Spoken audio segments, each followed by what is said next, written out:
Ok, donc nous sommes en train de finir l'installation du contact de puissance et de la protection de la pompe de filtration. Ok, là je me suis mis donc dans le relais 4, je suis à la sortie du relais 4. Ok, hop. Et je vais aller alimenter le A1 du contacteur de puissance. Ok, ça va.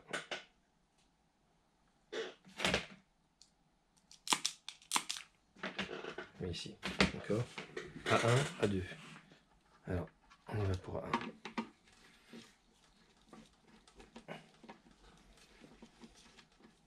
Alors là, j'ai tout mis dessus. J'ai mis la protection, le disjoncteur en fait de la pompe, parce qu'elle en a pas.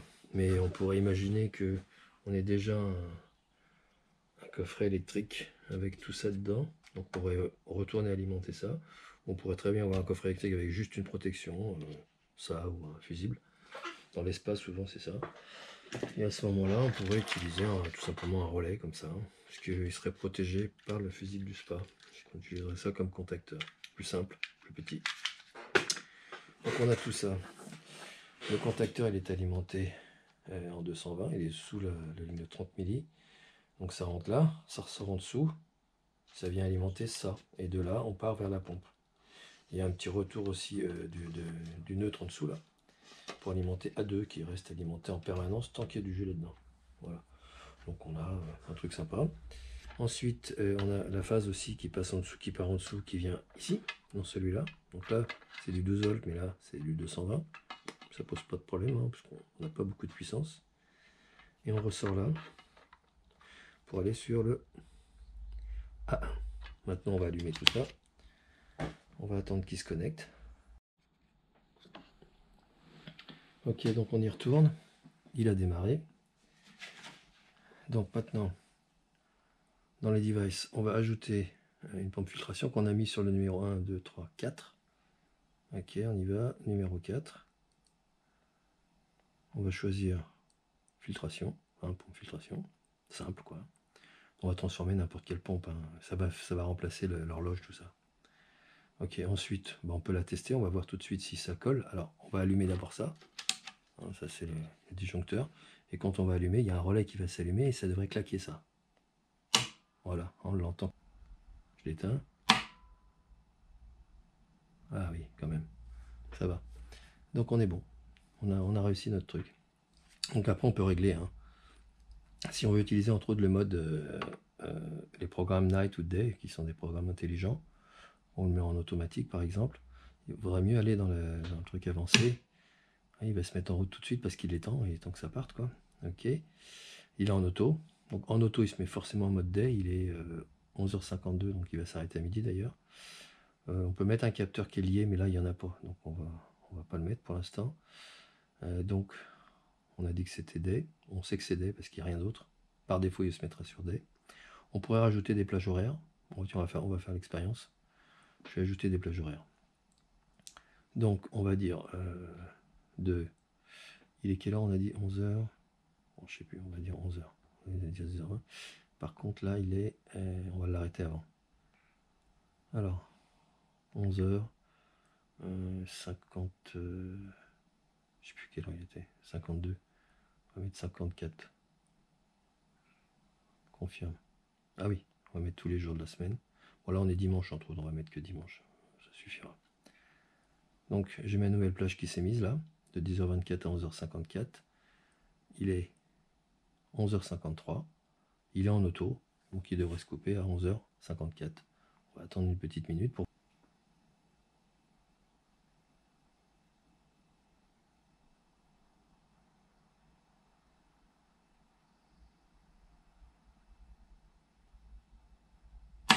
Voilà, ça a claqué, il est 11h54, tout va bien, la vie est belle.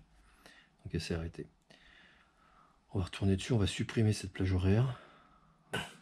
On va faire quelques tests pour être sûr que tout marche. Alors, on a des nœuds. Alors on peut se poser la question si des fois ça tombait en panne, comment faire pour faire fonctionner la pompe ou là simplement quand on va faire un backwash par exemple. Donc j'ai mis un petit bouton là, qui n'est pas connecté encore. Je vais le connecter sur A1. Je vais prendre de la phase ici par exemple, parce que la phase ici arrive en dessous, donc c'est la même chose. Je vais venir sur le bouton, je vais revenir là. Ce qui nous permettra d'avoir une petite commande rapide hein, pour allumer. Donc je vais faire ça, je vais l'éteindre. Il se met bien à jour, ok. Je vais vérifier que mes pompes fonctionnent aussi. Ok, on est bon. Donc j'ai coupé le courant ici, hein, donc j'ai plus de jus là. Hein, puisque le courant vient de là, et voilà. Hein. Donc je vais me prendre... Je vais le faire sur la phase, parce que je pilote la phase ici, à 1. Donc il n'y a pas beaucoup de... Il y a un très très faible ampérage, hein, c'est juste de quoi allumer la bobine. Donc je vais prendre la phase, on a dit. Hop. Ça permet de mettre le système en double commande. On a une commande automatique avec l'application par exemple, et une commande avec des boutons. Alors ça peut être des boutons poussoirs, des boutons on-off, un peu tout ce qu'on veut, quoi. Ça dépend de l'utilisation. Par exemple, si on veut faire tourner une pompe de massage sur un spa, on va plutôt mettre un bouton pression. Et d'ailleurs, on a aussi un programme. Est-ce qu'on voit là? Attends, je vais baisser un peu comme ça. Je vais desserrer un peu ça.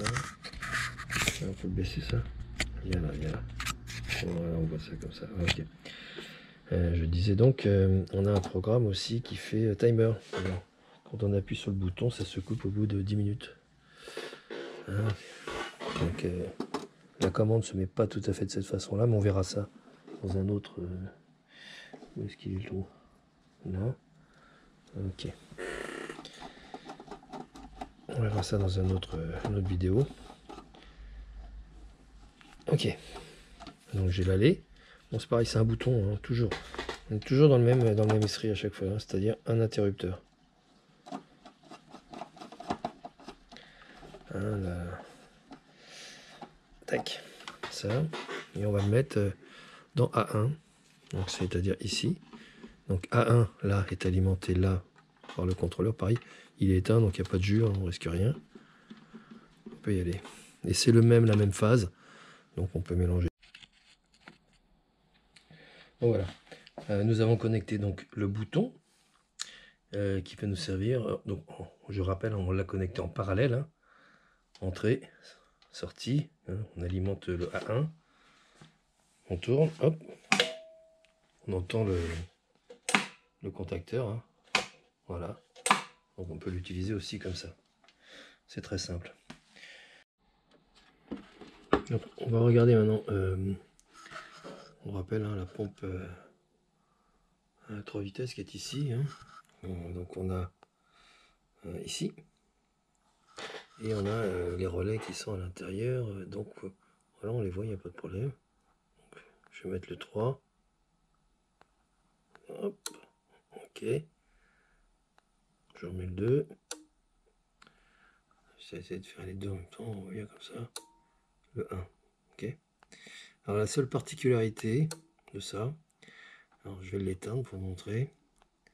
Ok, si je démarre la pompe,